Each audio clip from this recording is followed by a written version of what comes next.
Hello, welcome to Money Lap. It's 9:45 a.m. on Wednesday, October 2nd. Due to many conflicts, this is going to be a bit of an abbreviated show, but we're going to discuss the biggest news of the week, maybe the year, in NASCAR, as 2311 and Front Row Motorsports have filed an antitrust lawsuit against NASCAR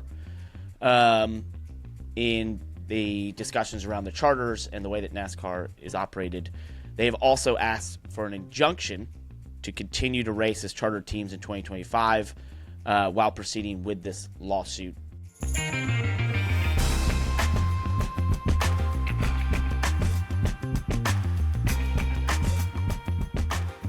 Landon, before we jump into that, real quickly, we're going to do a real abbreviated PR lap where I just want to talk about what we experienced in the start of the playoffs in the Xfinity Series for the 48 team. We finished 12th this past weekend. We actually had a very competitive car, ran up next to the wall really well, but we just continued to hemorrhage track position at times with the major adjustments in Stage 2, which we had to come back from outside the top 20 to basically the top 10, and then there was a caution in the midst of a green flag cycle, which cycled us to restarting 27th. We got all the way back to 12th by the end of the run, but we ended up losing 3 points to the cut line, so we're 15 below now. A bit unfortunate, frustrating, but we head to Talladega, where obviously we have a huge opportunity to go win and to sort of turn that around. We remember at Daytona we had like a 30-point swing at the last Super Speedway race in terms of the playoff cut line at that time. So Talladega is going to be a big one for us, and hopefully not involved in any big ones in terms of wrecks. Landon, before we jump into everything, by the way, as always, this podcast is brought to you by Spoiler Diecast. For all your diecast needs, go to spoilerdiecast.com. Use MoneyLap for 10% off. Also, go check out the Spike Cooler Chevy that's on there. Am I not needed for that part? You're not needed right now. No, we're doing a quick one. Do you have like breaking news intro music that we can use this week instead of the normal? Yeah, like dun dun dun. Walter Cronkite. Walter, welcome to the Money Lap broadcast here. It's 9:45 a.m. One little note on the whole running the wall and everything. I'm starting to see a trend here with running up against the fence at some of these tracks that, similar to the old Atlanta and Darlington, where every driver thinks they're good at saving tires, every driver thinks they're good at running the wall now. Oh, yeah, of course. No, we're all great at it. Yeah, we were running the wall really good. Okay, yeah, well, you ran 15th, so... So was the guy that won. Hey, I that know, was half a really second good. faster than you. Yeah, he was really good. I would say the thing for us, though, just quickly, we were constantly, when we were doing it, we're in the top 5 in lap time. We never had track position, like, until we actually quartered. It's because everybody was running the wall, Parker. Yeah, well, we quartered right front tire in the first stage. Still got stage point. But yeah, no, that's right. Because you ran the wall. That's because you ran the wall too early. Yes, I had to move to it, though. Well, actually, I didn't go very early because I was trying to be smart. I didn't want to hit the wall and cut a tire down in the points position we were in. We didn't need home runs. We needed base, we need to just get on base at this race. If we just scored stage points in both stages, that would be a big day. So, to your point, though, everyone's really good at it these days. So, finishing the spoiler diecast situation. Go to spoilerdiecast.com for all your diecast needs. We love them. Thanks for supporting the show. Landon, let's jump into it. We said it. 2311 and Front Row Motorsports filed antitrust a lawsuit against NASCAR. They have, as I mentioned, asked for a injunction to continue to race in 2025 as a chartered team while this continues. There was some statements, a joint statement by them that said, we share a passion for racing, the thrill of competition and winning. Off the racetrack, we share a belief that change is necessary for the sport we love. Together, we brought this antitrust case so that racing can thrive and become a more competitive and fair sport in the ways that will benefit teams, drivers, sponsors, and most importantly, fans. Michael Jordan also put out a statement. Everyone knows that I have always been a fierce competitor, and that will to win is what drives me and the entire 2311 team each and every week out on the track. I love the sport of racing, the passion of our fans, but the way NASCAR is run today is unfair to teams, drivers, sponsors, and fans. Today's action shows I'm willing to fight for a competitive market where everyone wins. So, what do you want to start with this? I think that I think we can start with kind of what to expect, because it's neither you or I are antitrust litigation attorneys, experts, have enough knowledge here to truly navigate like the sides of the argument. But I will, from the sidelines, start with this idea of what to expect. What are we about to go through as fans of this, as followers of what's going on?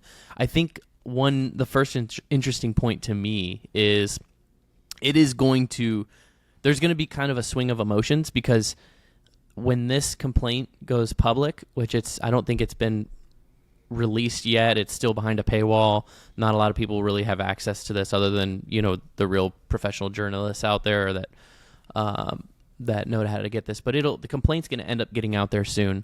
I've read it as of this morning, and you're going to have a period of time here where you've only heard one side of the argument, right? 2311's complaint. So it's going to be extremely one-sided from their supporting their argument. It's going to look really good on them for a little bit. And the public reaction to that is going to be like, oh my gosh, they've got a great argument, great complaints, 2311, a lot of support, front row. That'll be, what's NASCAR going to do? Right? Wow, they look like a bunch of bullies. They look like a bunch of, just one big greedy monopoly. And it's going to feel that way for a little bit until you actually hear NASCAR's side of it. Because NASCAR is not, they don't just have some shiny-shoed lawyer in Daytona Beach working on this. This is one of the largest professional sports leagues in the world. I can assure you that whoever their antitrust lawyers already are, because that they've already well considered this, and it's been for not just for the last year or 2 years through this negotiation, but since the inception of the charter agreement, and probably even before that, right? They've had antitrust lawyers on retainer. So I can assure you whoever their lawyers are among the best in the world, as are Michael Jordan's as well. So there's going to be no shortage of legal firepower in this deal. But yeah, that's my first point to make, is there's going to be this kind of swing of emotions, and that'll be an interesting thing to follow, because when NASCAR comes out with their response, and they may not have a response for some period of time, right? It's not like NASCAR is going to have a legal response to this tomorrow. It might be weeks, a month, who knows when the actual deadlines are. I know that these two teams are asking for an injunction so they can keep their charters for next year and continue to race with their charters next year. That's probably going to be the most material, interesting thing to watch for, in my mind, is what's the timing of that ruling from the judge, right? What are the responses among each other, the communications there, legal communications in between now and that decision, and then what decision is made. That will probably happen in the short term. And that's interesting to me, because you've got kind of two different parties there, front row and 2311. Let's just call it Michael Jordan. We know that Bob Jenkins, we know him well. We know he runs a pretty tight ship, right? So I'm curious if there's no if he doesn't get this injunction to be able to race with a charter next year, and they have to race as an open team, what does that do for his strategy and financials to be able to operate his team? On the Michael Jordan side, it's interesting to me because, and this maybe goes out to the broader idea of what's going on here, is like, and this might be an extremely unfair question to ask because I don't personally know him that well and haven't done business with him, but is this the biggest negotiation that Michael Jordan has ever truly been in, where like he actually has a real opponent in his negotiation? Like, is this a serious question, right? Because like maybe Nike at times. When, like the first one? Well, the I don't first. know. Yeah. When has Michael Jordan been in a negotiation with someone that's potentially bigger than Michael Jordan? Yeah.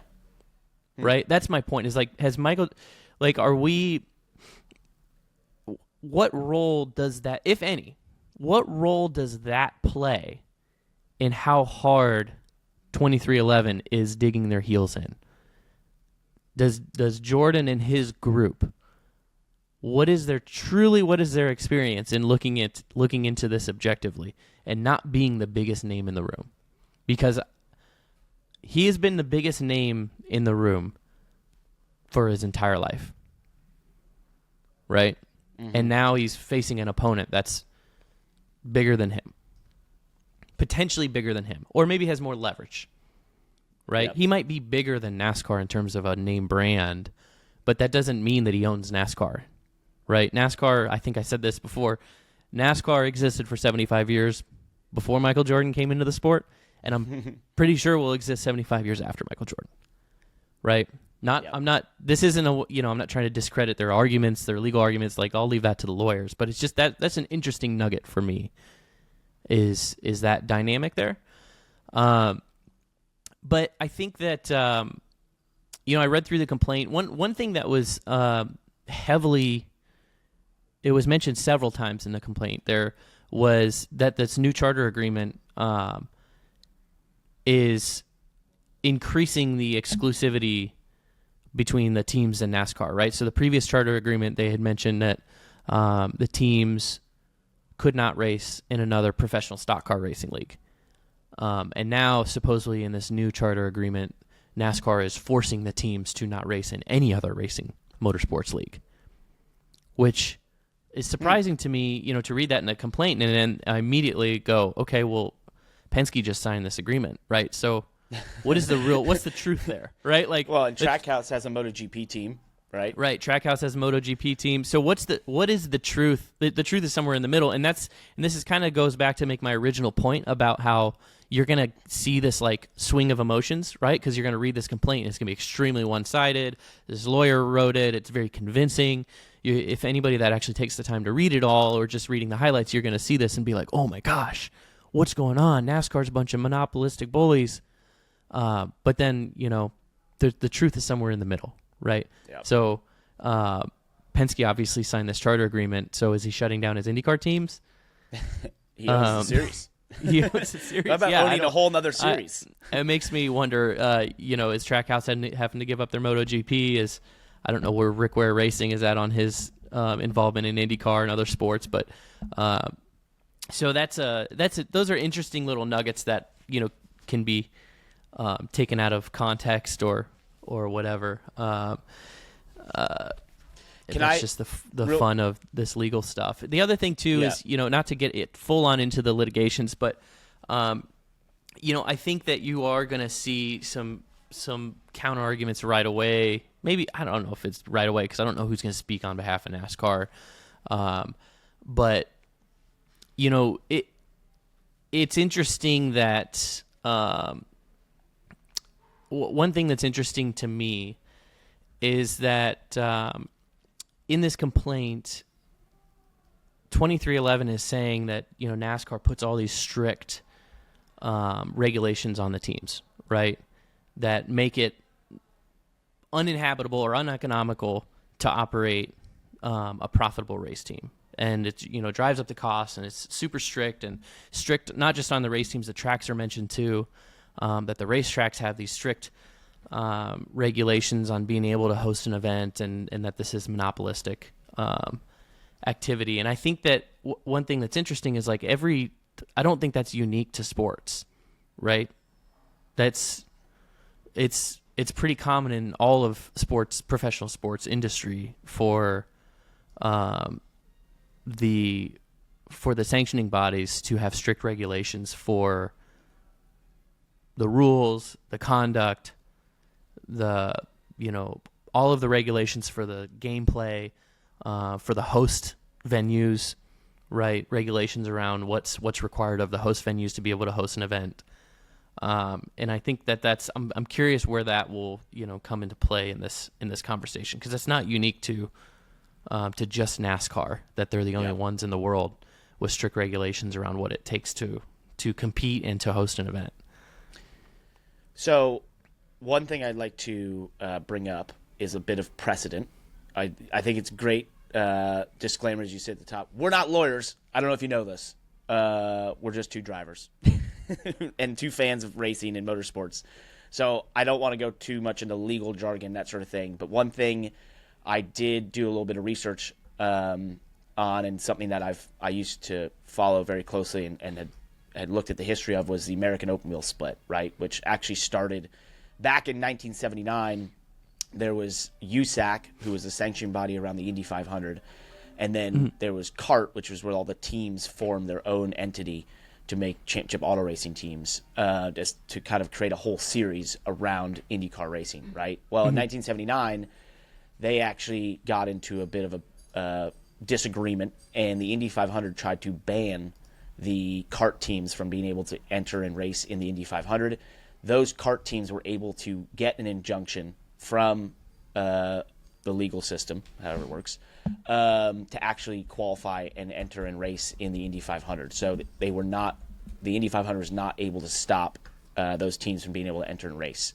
So there is a bit of precedent for what 2311 Front Row are asking for, in terms of being able to continue this lawsuit, but also have an injunction filed to allow them to race as chartered teams in 2025. So I don't know how that connects. Once again, not a lawyer, but I just thought it was interesting that this has actually been, there is precedent to what they're asking for, from what we saw in the American open wheel situation that eventually led to the split that they occurred in 96 between the IRL and CART and so on and so forth. So without making, these legal arguments, should we go back and maybe I'm just wrapping a bow on this point, but like the first thing, my initial reaction to this is like, what am I saying to you guys, right? What am I saying to the listeners? What am I saying to the fans? What's the most valuable piece of information to share with you guys? And that to me is like my sort of nuanced perspective on what we're about to go through. Not necessarily the legal arguments, because we're incapable of there's better people out there to provide the legal arguments. Yeah, go listen to someone else. In my opinion, what we're about to go through is like this. You're going to be extremely convinced of 2311's argument when this complaint and Front Row comes public, right? And Front Row's argument when this complaint comes public, right? And they're going to be the ones that are probably more vocal about it too, right? So there's going to this whole process. They have been throughout the whole process. So I feel like there's going to be like this potential for increasing public favor for what the teams are standing for, especially because we haven't, until we hear or see NASCAR's official complaint, official side of the argument. Because even if NASCAR comes out with a public statement, there's a dog here again. Even if NASCAR comes... For those hearing jingles, it's not in your car, don't worry. Even if NASCAR comes with a official public statement or some kind of PR statement, it's not going to be, it's not going to have a whole bunch of legal. They're not going to create their legal argument in a PR statement. You're not going to see their legal argument until there's an official response required. So be ready for like a swing of emotions there, where it seems like the teams have this slam dunk. Until we hear legally from NASCAR. And then the other thing to me that's really interesting to look out for is just follow this injunction, because that's the next most important step, right? Like, does a judge actually allow them to keep their charters for next year while this is being litigated, or does a judge say, no, if you're suing NASCAR, you're giving up your contract with NASCAR, right? Because it's interesting. One thing that's interesting to me is like, they don't have a contract with NASCAR for next year. My non-legal brain immediately thinks like, why would they get an injunction to race? Why would they get to race with a charter next year? Their contract ends at the end of this year. It's not like they're suing NASCAR last year, right? Where they still have another year left on their contract. Yep. Right?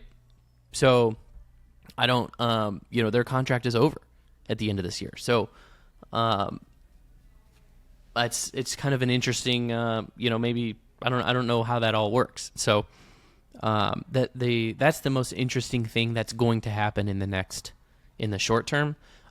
In the big picture, in the long term, this is a long and expensive lawsuut. If you're Michael Jordan, you're probably ready to spend $50 million on this thing. I don't know, $10 million. Who knows? Yeah, it's gonna be large. I think one thing that's going through my mind is like, okay, what what are they trying to accomplish, right? Maybe just from a outside perspective. What is the intention here, right? What are they trying to get changed? And what is it? What is the outcome, their desired outcome, right? That's a great question. Like, yeah, because, I mean, it's like, okay, so all this is being said, and there's obviously a disagreement about how things have been conducted and so on and so forth. So what is, tomorrow, you snap your fingers, 2311 and Front Row get what their wish is. What is it? Like, that's a great question because, at the surface level for 2 years, we've been hearing mostly snippets of, like, the teams want a bigger fair share of the pie, they need more money to run.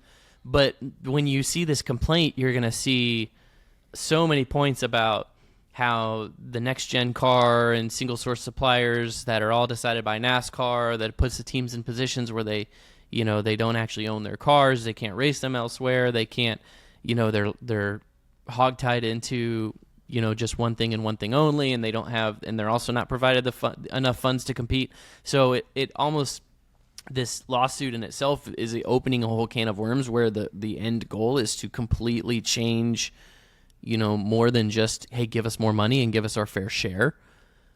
Because if NASCAR gave the teams, quote unquote, just simply their fair share, an increase in their piece of the pie, that doesn't necessarily change the dynamic of exclusivity of stock car racing and the single source race cars and all those things. So it's those as the arguments come back and forth, and we're going to be as fans, we're going to be following this in like chunks, right? You're going to read something, and it's going to be a big event that happens, and then it's going to be like 30 to 60 days later until there's a response, and it's just going to take time back and forth, and so it's going to be a whole lot and then not a lot, and it's going to be a long drawn out thing. The other thing it's interesting is, like, what is the definition of monopoly, right? Because to me, F1 has a monopoly on F1 racing, right? Mm-hmm. Because it's the only entity that does F1 racing. So, and even, I mean, I know that they're all designed differently, but like baseball, right? The MLB, I guess, technically, there is other leagues, quote unquote, that are able to do baseball, right? Football, similar thing, but really at a pro top level, there's only the MLB, there's only the NFL, right? Mm-hmm. I think that's where it gets really interesting, is that the use of saying, this is a monopoly on stock car racing. To me, it seems kind of like, or I'm trying to think of the term here. It's a stretch, right? Like, it's to me, because I think any of these entities are technically monopolies on a sport or whatever, right? But because there's one, would you start a league tomorrow? Obviously others have tried to start football leagues to go up against the NFL. Doesn't really work, right? Others have tried to start, there's numerous soccer leagues, that sort of thing. But you would say the Premier League is the top dog, right, in the world. Okay, do they have a monopoly on soccer, right? Like, I find this to be a very tough use of the term monopoly. It's, this now, if you're a group that owns, let's go back to the 1800s, you own all the railroads in the United States. That could technically be a monopoly, right? So, hold on a second. Monopoly, simply having a monopoly is not illegal. It's illegal when you use monopoly power to suppress competition, right? Unfairly. Yep. So, NASCAR. Here we are. Are we just making legal arguments? We're getting too legal. Hold on. Yeah, we're getting too legal because NASCAR is going to make an argument that they organically have earned their superpower, right? That they have not created some monopoly over other stock car racing leagues to be formed, right? That they're just through great execution, great infrastructure, great promotion of their sport over 7 6, 7, 8 decades, they have earned the right to be the number one stock car racing league in the country by a long shot, right? And the teams can voluntarily choose to contract with NASCAR to race for NASCAR or with NASCAR, however you want to say it. I don't know what the legal right way to say it is. NASCAR. So, I don't know. I think, we once again, we have to be careful not to get too legally because, once again, we're not lawyers. We're not. And that's a great point. It's the monopolistic practices, essentially, right? That's probably the allegation in a lot of respects. But it's just, I think it just keeps going back to one simple thing. What are they trying to accomplish, right? Mm-hmm. Where are we trying to go here? And I don't know if we haven't right? truly have we truly seen that yet from the teams? No. I don't know if we've truly seen that yet from the teams.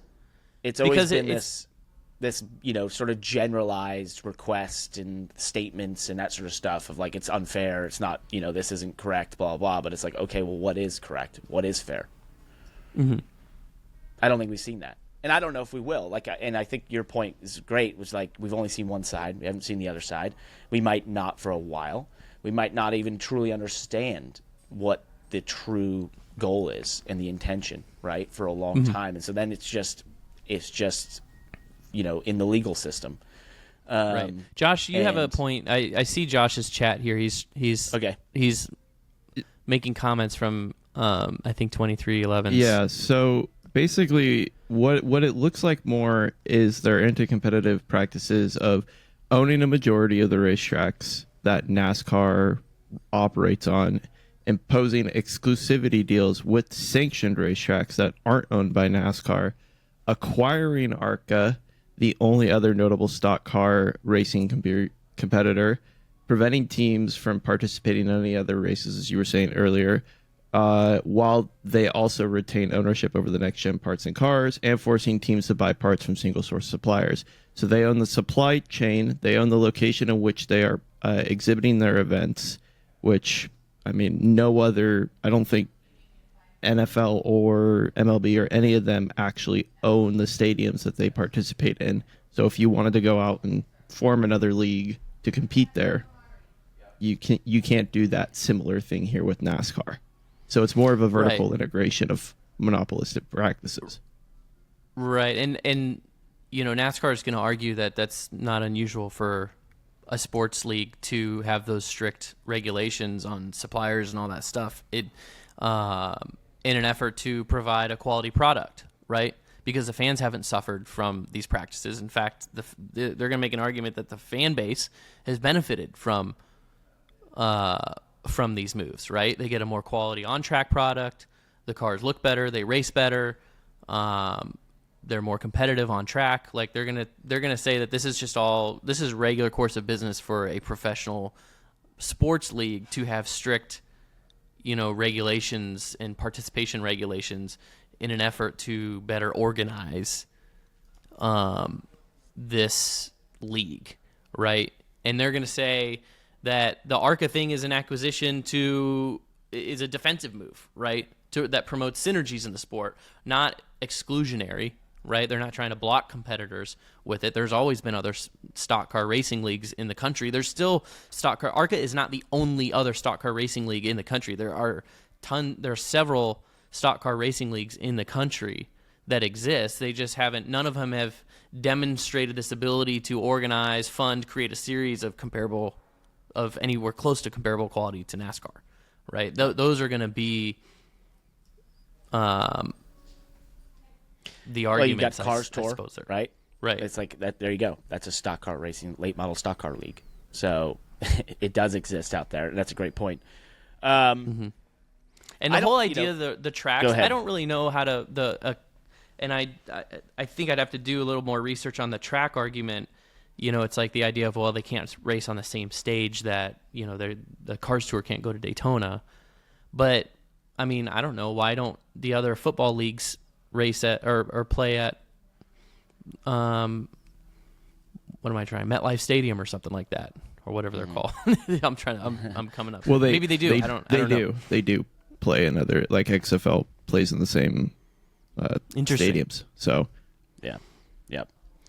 Well, I think we kind of can leave it there, unless you have anything else you want to dive into, because I just think At least leave it there because we're getting sucked into talking about stuff that we don't actually know exactly. about. I just don't want to do that. I don't actually know and about. For listeners and viewers, look, we've basically, this is the info.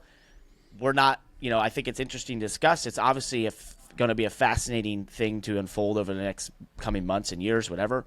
I think for us as viewers, like, there's just going to continue to be more information. We'll understand things more clearly as it goes along, but at this point, this is all we know, right?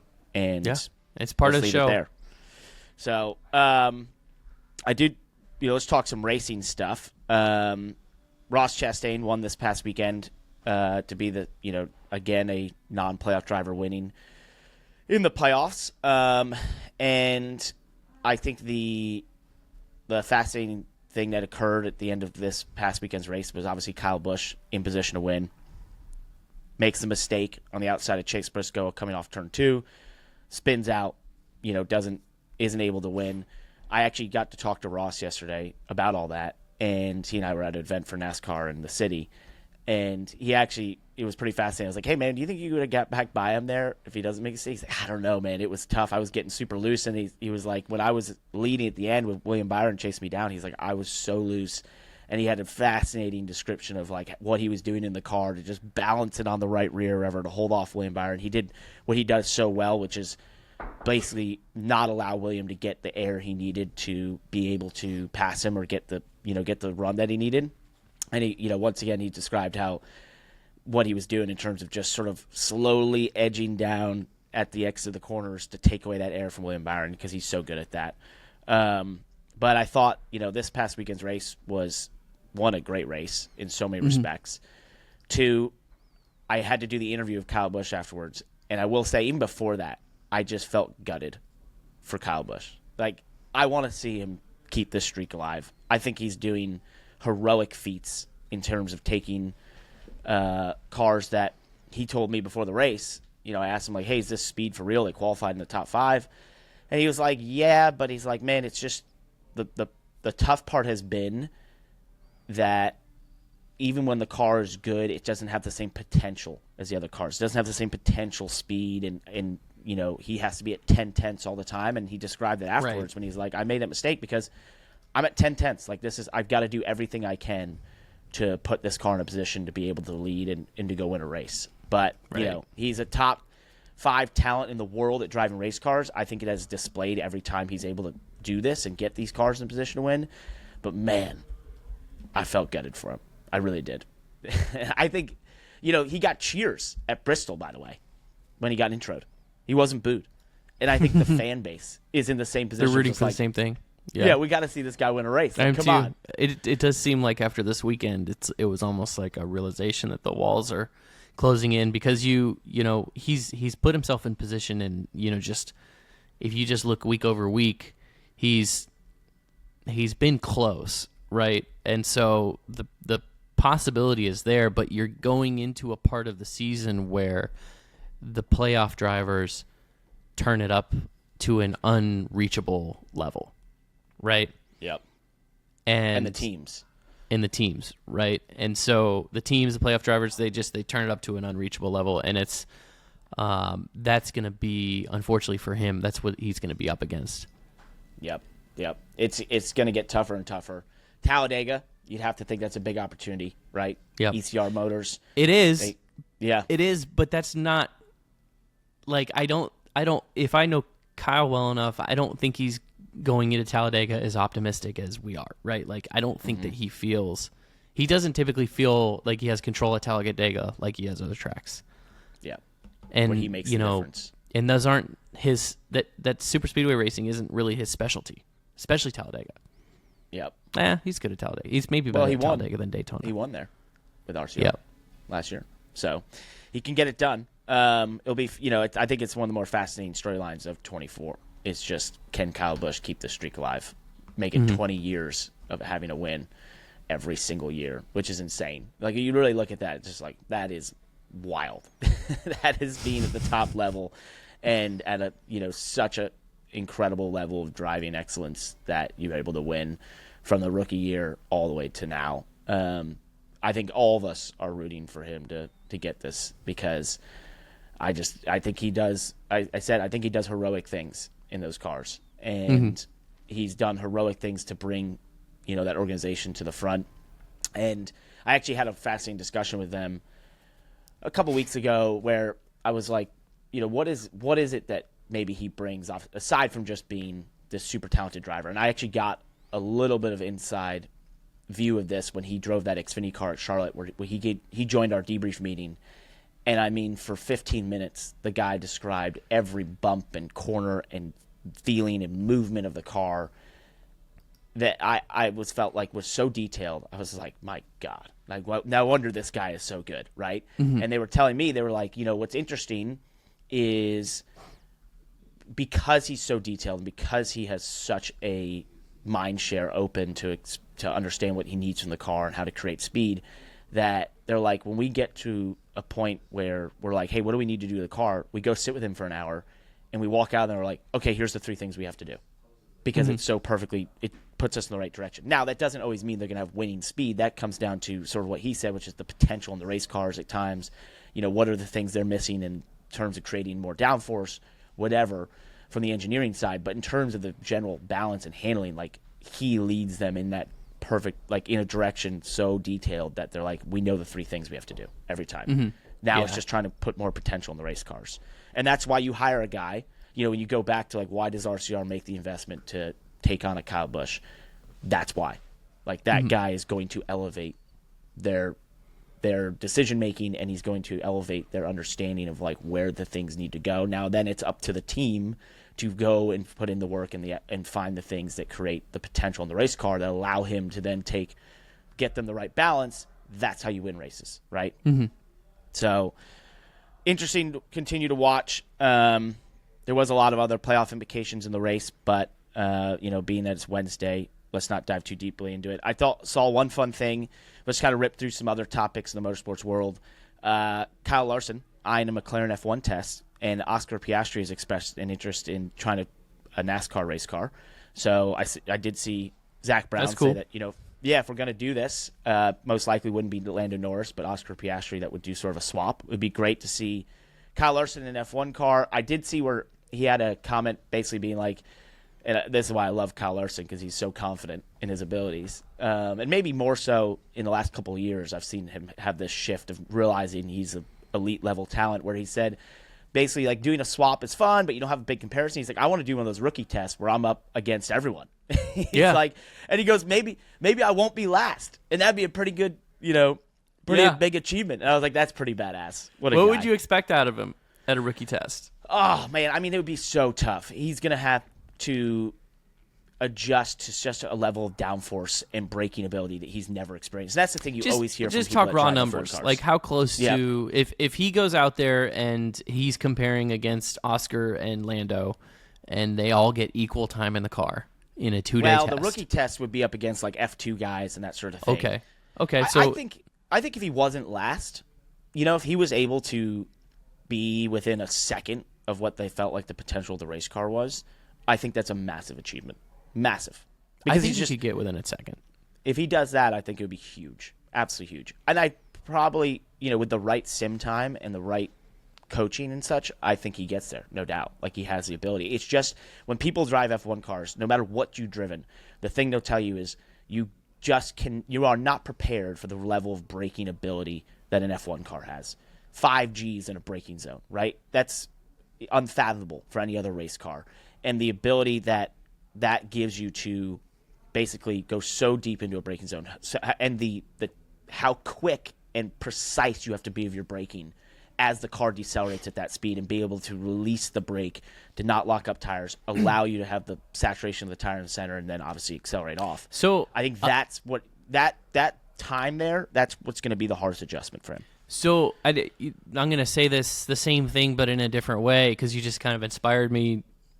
That made me realize that how difficult that truly will be for him. So in a NASCAR Cup Series car, we pull, 2 Gs, 3 Gs at most, in a corner. right? And in our simulators, you don't have any G-forces because our simulators aren't really like, they're tipping you. So like at most you have an instantaneous of like 1 G basically. And not to say that is at all comparable to what banking at Charlotte feels like, but even the banking at Charlotte, the difference between the banking at Charlotte and then the banking in the sim is, it's not comparable, but it's not as far off as in an F1 sim, under braking, you still only have that same, instantaneous 1G feeling, whatever. They've got some tug on the seatbelts that try to simulate G-forces, but it's actually, their simulators are probably only capable of the same thing that our simulators are capable of, right, in terms of simulating G-forces. But the car itself, in real life, like you said, has 5 Gs of force, right, under braking and turn-in and high-speed corners. So there's nothing, that's a feeling that Kyle has never felt in anything unless he's, flown with the Blue Angels or something. The closest, right? I mean, the IndyCar. He did drive the DPI cars in the Rolex 24, which would be his closest thing, I believe, downforce-wise, that he has driven to what he's experiencing in the braking that you would utilize. And now those are, that would be like, I would say 20% of the way to an F1 car. Like, not, an Indy car would probably be the closest F2 car, right? Maybe a high-level prototype nowadays of the LMDH cars. But they're so regulated in terms of their downforce, that sort of stuff. But in terms of performance, they would probably be the closest. It's just, it's going to be a massive adjustment, right? I hope he gets what he's asking for, because he's right, and I appreciate it. And it's whether you attribute it to his confidence or even, his humility, right? Is like, I appreciate that. It's like, I'm not looking for just some PR stunt. He's a competitor, right? Like you said his confidence. I don't even look at it as like it's an ego thing or confidence thing, or I want to prove I'm the best in the world. Like, I know Kyle personally, and he's not like a ego jerk, right? No, I think he's just he just loves racing. Yep. Like, and so he's like, why? I mean, I want to drive an F1 car, but I'm not really wanting to do it just to like, check it off the box. He's like, put me on track with other competitors, and that's how I'll find the limit. Yep. Right. Like, no, I love it. So maybe cool. maybe he just showed us like a bit of his thinking. Right. It's like it takes he needs to have that those rabbits to chase or something to compare to, and it's not just a PR stunt. And I think it's brave. It's really brave, because I do know that there is some F1 drivers who have been rumored and obviously discussed to go try NASCAR, and some of them have basically said, look, I don't want to do it because I'm going to suck, and I don't want that, right? And and they're right. It's brave of him to be like, I don't care what people think. Like, I want to go do it, and I want to see how close I can be. It's like, damn, that's awesome. I love it. Also in F1, it was announced that Michael Andretti is relinquishing his ownership stake in Andretti Global. He will continue to be a part of the team in a different capacity. But, as we continue to see their bid, and they continue to go after this bid to enter F1 as Andretti Global with GM, bit of a change for a guy that's been running that team since 2002. What is going on there? Do you know more about this than I do? So Jenna Fryer had a good article that was Dan Taurus and Michael Andretti, together, basically saying it was amicable, and that Michael was kind of looking for a change in pace. I have to take it at face value to say, okay, that's what he wanted to do, right? Maybe he's built this thing to the level it is. It's ginormous. They race across all different racing series around the world. And, maybe it's like, hey, now it's time to take a step back and let it become even bigger than what I could create it into, right? You see this in companies around the world and startups or whatever. A founder gets to a point where it's like, hey, now it's time for some operator to come in here and take this to the next level, right? And I think potentially that's what you're seeing with Michael, and so we'll see where it goes. They're continuing that. They've been full steam ahead and trying to get that entry into F1, and they continue to do that. I did see where Alpine basically said that they're going to stop creating engines and stop being an engine supplier. I did hear that potentially I'm not going to say too much, but there might be a other party that would take that over. So, yeah, we'll see. Also, somebody that we know.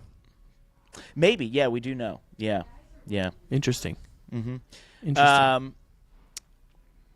Also, last week we saw the emotional moment for Daniel Riccardo at Singapore, and that was a clip that blew up on our social medias channels. But also, it was finally announced that he will be departing from Visa Cash App RB, whatever you want to call it. Liam Lawson will take over, so that was potentially Daniel Ricciardo's last F1 race. So we know why it was emotional. And last thing, Logan Sargeant will be testing an IndyCar for Mike Shank at Thermal Club, which will be interesting. So, and I saw a great quote from Mike where he was like, "Hey, anytime a A-level super license holder wants to come try IndyCar, we're going to give them a test to see." So he's got a super license. That's pretty big, right? If nothing else, it's a reason to spend the weekend at Thermal Club. Yeah, sounds fun. Sounds great. We'll see how he does there. But with all this, Landon, it is unfortunate we were not able to have Kyle Busch on today. I know. We're going to have to keep trying. I did get to speak to him after the race there. Pretty dejected. Kyle, maybe you need to come on here. Maybe we need to find the time to get you on so that maybe it changes the course of you being able to go get a win. We'll see. So we're sorry we couldn't have you on. I know it's a bit abbreviated, but that's all we had time for the Money Lap this week. Thank you all for listening, viewing, comment, like, subscribe on YouTube. Share it with friends. We'll be back next week. Peace. Thanks for listening or watching. If you want to be heard on this show, go to moneylap.com to leave us a voicemail. Be funny, be irreverent, or be insightful, but don't be dumb. If you're watching on YouTube, please like, comment, and subscribe. That helps us grow. And if you're listening, please leave us a 5-star review to be featured on this show. Follow us on X, Instagram, Facebook, and TikTok. We'll see you there.